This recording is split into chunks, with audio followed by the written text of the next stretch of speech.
그건 그런 뜻이 아니에요. 그것도 강좌 93번째 시간입니다. 제 93강의 제목은 기독교 뭐가 문제인가입니다.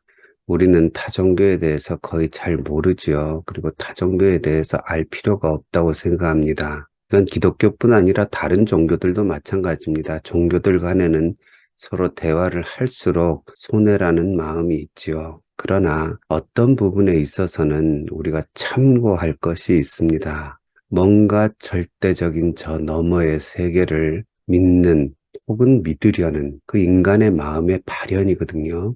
그때의 그 너머의 세계에 닿으려는 인간의 열심과 열정이 비록 그릇된 진리를 향하는 거지만 참 우리에게 많은 걸 가르쳐 줄 때가 있습니다.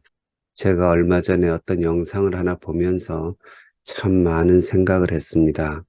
자이나교라는 종교가 있습니다. 인도의 근본적인 종교가 힌두교죠. 이것과 뿌리를 같이 하는 종교들이 여러 개가 있습니다. 불교가 가장 유명하고 또 자이나교, 시크교, 그중에 이 자이나교는 굉장한 특징을 가지고 있습니다. 그게 뭐냐면 이 세상 모든 종교는 반드시 분열과 다툼의 역사를 가지고 있습니다. 우리 기독교도 가톨릭과 개신교, 제세례파들에 대한 탄압, 그래서 아미쉬, 메노나이트, 브루더호프 이런 공동체들이 나왔죠. 이슬람은 말할 것도 없고 이슬람은 마호멧이 죽은 이후로 그 승계자 문제로 결국은 수니파, 시아파 이렇게 나뉘고 엄청난 싸움들과 전쟁들을 겪었고 공통적으로 종교들은 거의 비슷한 분열의 과정과 다툼의 과정과 비극적인 전쟁의 과정들을 겪어요. 그런데 이 자이나교는 전 세계에서 가장 유일하게 전쟁과 연관된 적이 없는 종교입니다. 왜 그러냐면 이 종교 자체가 핵심 교리가 뭐냐면요. 아힘사를 행하는 겁니다. 아힘사를 행함으로써 쌈싸라를 멈추는 겁니다. 쌈싸라가 우리가 말하는 윤회예요. 모든 중생들이 윤회 속에 있잖아요. 이게 불교의 이론이라기보다 힌두교 이론이에요. 그 윤회를 아힘사를 통해서 멈출 수 있다는 겁니다. 아힘사가 비폭력이거든요. 이 세상에서 온 힘을 다해서 비폭력, 여기에 우리가 잘 아는 살생을 금한다는 게 들어가 있죠. 그걸 행함으로써 이 세대에서 윤회를 멈출 수 있다. 그 윤회가 멈추면 어떻게 되냐면 업에서 벗어나는 거죠. 이 목시아가 된다 그러는데 목시아가 되어서 브라만과 합일이 되는 겁니다. 우리식으로 말하면 구원을 받는 거예요. 이 종교의 창시자가 바르다마나 마하비라라는 사람인데요. 부처님하고 거의 비슷한 동시대 사람입니다. 예수님보다 한 600년 전에 태어난 사람이에요. 기원전 599년이니까요. 이 양반이 부처님도 만났다는 얘기가 있습니다. 그래서 부처님이 그에게 가르침을 좀 받은 흔적이 있어요. 근데 이 사람의 핵심이 뭐냐? 아힘사, non-violence, 비폭력적인 삶을 살면 모든 생명체에 폭력을 가하지 않고 살생을 금하고 살아가면 이 윤회의 업에서, 이 업보에서 벗어날 수 있다 이거죠. 그래서 자이나 교도들은 현재 이걸 철저하게 행합니다. 그래서요, 여러 파들이 물론 그 안에도 있지만 남자들은 거의 옷을 벗고 살아요. 몸에 붙어 있는 어떤 생명체들 있잖아요. 실수로라도 죽일까봐 아니면 하얀 옷을 입습니다. 몸에 작은 생명체들이 붙었을 때 그걸 알아보기 쉽게 살려주려고. 길을 걸을 때도 이렇게 쓸면서 걷습니다. 혹시라도 뭘 밟을까 봐. 그게 우스꽝스러워 보이거든요. 그리고 어리석어 보이죠. 물 마시면 물 속에도 현미경으로 보면 많은 생명체가 있지 않냐. 우린 그렇게 얘기를 하는데 그래서 그들은 물도 잘 안 마십니다. 음식도 거의 다 채식주의자입니다. 그리고 채식은 생명 아니냐 그러잖아요. 식물도 가려 먹습니다. 주로 뿌리 식물들의 뿌리, 감자, 당근 이런 거 있죠. 그리고 저절로 떨어진 과일들 이런 걸 이제 먹어요.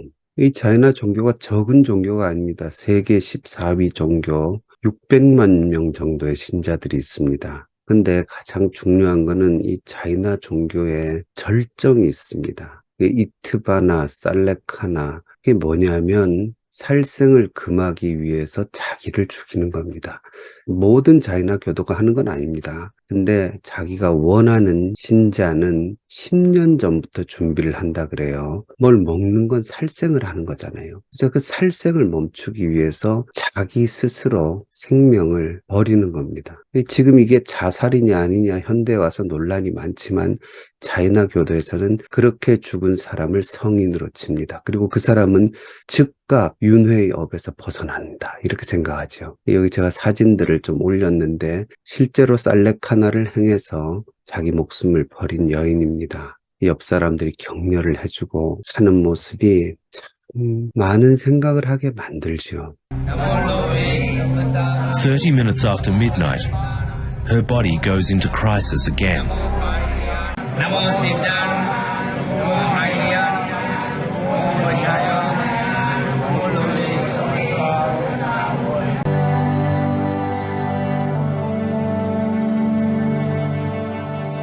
이 사람들은 전혀 예수를 안 믿는 사람이지만요. 뭔가 우리가 망각한 부분을 이 사람들은 종교 속에서 알고 있다는 거죠.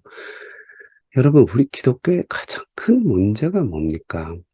우리 기독교가 이 땅에서 승리하는 종교라는 착각입니다. 어느 틈엔가 그게 가장 중요한 목표가 되고 심지어 그게 기독교인이라는 증거가 됩니다. 누군가 이 땅에서 뭔가를 이루고 뭔가 승리하고 뭔가 제패하고 번영하고 그러면 사람들이 그가 기독교인이기 때문에 하나님의 도움으로 그렇게 되었다 이렇게 생각을 하죠. 여러분 그게 예수님의 사상입니까? 예수님이 그런 가르침을 주신 적이 있습니까? 그런 가르침은 복음서에 전혀 나오지 않죠. 어떤 경우에 의로운 일의 결과로도 승리를 바라지 않는 게 기독교입니다. 우리가 정의를 외치죠. 그릇된 불의에 맞서고 거기까지는 옳지요. 그러나 여러분 그렇게 해서 드디어 정의를 이루는 게 기독교입니까? 그러면 이 땅에 천국이 이루어집니까? 그러면 심판은 무슨 의미가 있습니까? 당연히 우리가 정의와 옳은 것, 바른 것 그걸 위해 살아가야 되지만 그걸 통해서 승리하려고 뭔가 그 속에 다른 것들이 끼어드는 순간 나름대로의 변론이 있지요. 그렇게 승리를 이루어야 되는 게 하나님의 뜻이다. 이렇게 밀어붙일 수 있지만 승리를 이루는 건 하나님의 뜻이 아닙니다. 정의를 외치는 것까지 하나님의 뜻입니다. 그럼에도 어떤 식으로든 이 땅에 뭔가 업적을 남기고 이 땅에서 뭔가 빛나는 것을 획득한 사람들이 하나님을 잘 믿는 거고 하나님께 복을 받은 거다는 그런 사상이 바탕에 깔리면서 그릇된 기독교가 싹트기 시작한 겁니다. 여러분 저기 누굽니까? 요새 유명한 목사님 있죠. 교회가 알박기를 하고 교회가 몇백억을 얻게 되었고 그래서 우리는 하나님의 자녀고 그래서 하나님이 우리 편이고 뭐 더 나가서 하나님이 내 말이면 꼼짝 못하고 이렇게 나아가는 말도 안 되는 그런 기독교의 행태를 세상에 보여주고 있잖아요. 목회 사회도 마찬가지죠. 뭔가 부흥을 이루고 사람들이 몰려들고 하면 그 속에 무슨 일이 있었는지가 중요하지 않죠. 어쨌든 사람이 많아졌다. 그렇게 만든 사람은 위대한 승리자고 하나님의 사람이고 그래 가지고 그 사람 설교 책 팔아먹고 유명하게 된 출판사들도 있잖아요. 그러다 사고가 뻥 터졌는데도 그거에 대해서는 아무 말도 안 하고 또 다른 승리자로 대용할 사람을 찾아가지고는 또 팔아먹고 그러면서 기독교가 점점 그게 기독교가 아닌데 그게 기독교라고 교회 안에 신자들에게 그리고 교회 밖의 사람들에게 인식시키다 보니까 이 기독교가 이렇게 삐뚤어지고 지탄을 받는 거죠. 여러분 예수님의 삶이 뭡니까? 의롭고 바른 것을 위해서 살아가다가 영광을 못 보고 죽는 거죠. 그게 예수님 삶의 핵심입니다. 그랬더니 진정한 부활과 승리가 주어진다. 저 하늘에 속한 승리요 영원한 승리죠. 하나님이 심판 때 네가 참 잘했다 착하고 충성된 종아 그리고는 저 하늘에 속한 승리를 주시는 것. 그게 예수님이 가르치시고 보여주신 삶이죠. 너는 그러냐 그러면 넌 그렇게 사냐 못 살죠. 하지만 제가 이 채널을 운영하면서 제 수준에 맞지 않은 말들을 하는 이유는 뭐냐면 목표와 본질을 왜곡하면 안 된다는 거죠. 인간이니까 실수하고 넘어지죠. 바울도 목표를 향해서 뛰어가는 중이라고 그랬잖아요. 그러나 그 목표 자체가 멀다고 혹은 내 마음에 안 든다고 그걸 왜곡시키면 안 되죠. 오히려 그 자이나 교도들이 말하는 아힘사가 우리 기독교인들의 사실은 핵심 기둥입니다. 어떻게 하든지 무슨 수를 써서라도 우리가 목표한 것을 이루고 그래서 승리하고 번듯해진 기독교, 그게 바로 기독교의 절정이고 하나님의 뜻이고 하나님이 함께 하신다는 증거고, 이런 식으로 나아가서 이렇게 왜곡되어 버린, 이렇게 지탄을 받는 기독교가 되었는데, 이제는 예수님의 본질로 돌아가야죠. 우리가 바른 걸 외치지 않으면 돌들이 외칠 거라 그러셨는데요. 그 자이나 교도의 여인의 얼굴이 참 마음에 많이 와닿습니다. 자기에게 주어진 신념과 가르침을 따르기 위해서, 다른 생명에게 해를 끼치지 않기 위해서 자기 자신이 죽는 것, 자기 자신을 죽이는 것, 얼마나 예수님적입니까? 그래서 그 여인이 구원받는다, 그게 아니에요. 그릇된 종교지요. 그러나 우리 안에 예수님이 그런 삶을 사셨는데 우리 안에 그 길을 따르겠다는 그만한 각오와 결심이 있는가? 그게 없기 때문에 지금 기독교가 문제인 거죠. 없는 게 아니라 아예 그게 잘못됐다고 생각하고 반대로 성취하고 소유하는 것이 예수님의 뜻이라고 외치니까 문제라는 거죠. 그래서 마태복음에 예수님께서 뭐라고 하십니까? 세베대의 아들 야고보와 요한 어머니가 이제 예수님께서 예루살렘 가시면 왕이 되실 것 같으니까 영의정, 의의정 우리 아들들 시켜주십시오 하고 치맛바람 일으키는 구절이 나오죠. 예수님이 참 폭폭하셨을 거예요. 왜 예루살렘에 가십니까? 죽으러 가시는 거죠. 근데 그거를 자기들의 세상에서의 출세의 기회로 삼기 위한 이런 욕망에 다른 열제자도 아이고 우리가 선수를 뺏겼구나 이러고는 24절에 열제자가 듣고 그 두 형제에 대하여 분이 여기거늘 그 십자가를 지신 예수님 앞에서 추태를 보이고 있죠. 이러고 있는 분위기 속에서 예수님이 아주 중요한 가르침을 주시죠. 예수께서 제자들을 불러다가 이르시되 이방인의 집권자들이 그들을 임의로 주관하고 그 고관들이 그들에게 권세를 부리는 줄 너희가 알거니와. 그 이방인들의 세계, 말 그대로 천국 밖에 있는 사람들의 세계다. 그 이방인들끼리는 권세를 가진 사람이 득세하고 많은 걸 소유하고 그다음 다른 사람들을 부리고 주관하고. 근데 그게 안 믿는 사람들의 세계의 법도고 규칙이지요. 그리고 얼마나 많은 사람들이 그걸 이루기 위해서 살아갑니까? 그런데 예수님이 26절에 너희 중에는 이란 말씀하시죠. 이게 분리가 일어나죠. 거룩함이라는 것은, 거룩한 백성이라는 것은 분리된 백성이란 거예요. 자들은 저렇게 사는데, 그래서 우리도 자들 속에 들어가서 자들 못지않게 사는 게 기독교의 승리고 그게 기독교의 파워다, 이렇게 나가는 게 아니라 예수님은 아예 분리를 시키십니다. 너희 중에는 그 이방인의 법칙이 통하지 않는다. 그래서 너희 중에는 그렇지 않아야 한다. 너희 중에서는 누구든지 크고자 하는 자는 너희를 섬기는 자가 되고 너희 중에 누구든지 으뜸이 되고자 하는 자는 너희의 종이 되어야 하리라. 이 땅에서는 섬기는 자와 종이 저 하늘에서 으뜸이 되는 거다. 그렇게 예수님 말씀하시죠.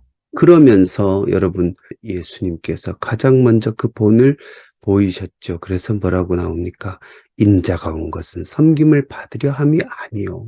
이런 의로운 길, 바른 길, 심지어 권능으로 모든 걸 다 쟁취할 수 있는 권세를 가지신 분임에도 불구하고 그걸로 이 땅에서 큰 승리를 이루는 걸 보여주러 오신 게 아니라 섬김을 받으려 함이 아니라 도리어 섬기려 하고 자기 목숨을 많은 사람의 대속물로 주려 함이니라. 그리고는 예수님께서는 십자가를 지셨죠. 자기의 종교적인 신념을 위해서 목숨을 거는 저 자이나교의 여인의 얼굴을 보면서 남보다 더 위에 서려고 이방인 세계에서 행해지는 것처럼 주관하고 권세를 부리는 자가 되기 위해서 애쓰는 기독교 속에 그 여인의 얼굴이 오버랩 되면서 참 많은 생각을 했습니다. 그리고 그게 예수님의 원칙에서 어긋난 우리를 향한 돌들의 외침이 아닌가 하는 생각을 하게 되었습니다. 그래서 이 영상을 함께 나눴습니다. 오늘은 여기까지 하겠습니다.